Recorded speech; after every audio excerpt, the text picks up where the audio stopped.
So we could get away with a lot, but as things settled down and in the transitional period, certainly there was a lot more awareness about clamping down on footage.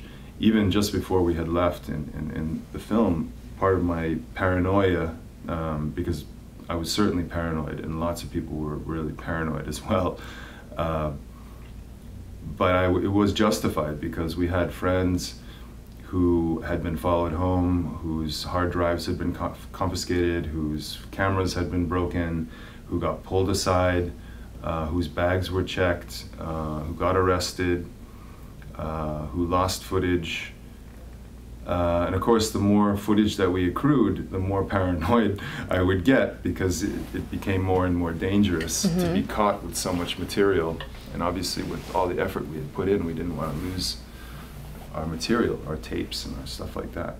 So there was, there's kind of a fine line between making a movie and living your life. In a sense, we are first living our life, and second, making a film. So we're not journalists, we're not particularly engaged in the activism of the revolution, even though we're pro-revolution. You know, my main concern was my family and my friends and the safety of us. Then secondly, the film, you know. So when we decided to leave, we almost really were abandoning the film, but we're also saving the film at the same time. I think a lot of journalists obviously would have stayed, and you know, because that's their job. You know, my job is really to take care of my family, but even when we left, we filmed it, and we decided, and even after actually we left and we were in Europe, we continued filming up until the fall of Mubarak, which happened a week after we had left, and we certainly didn't know when he would fall or how he would fall, and it could have been weeks, it could have been months, it could have been a protracted, you know, violent struggle like we see in Syria. We really had no idea what was going to happen.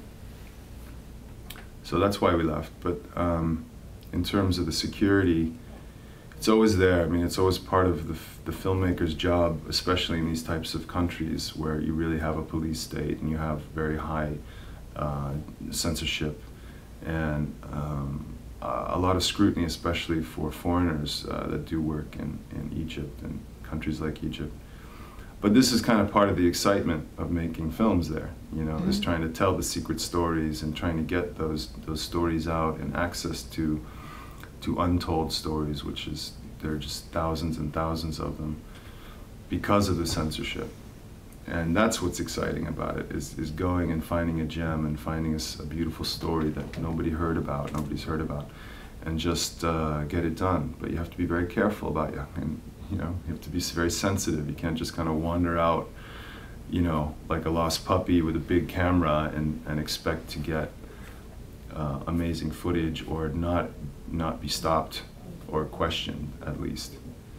So I mean, you have to be very clever, and that kind of training. I mean, I used to do sort of photojournalist still photography, you know, street photography, and that was good training for my video work, because you have to be really like a shadow. You have to be no one notices you.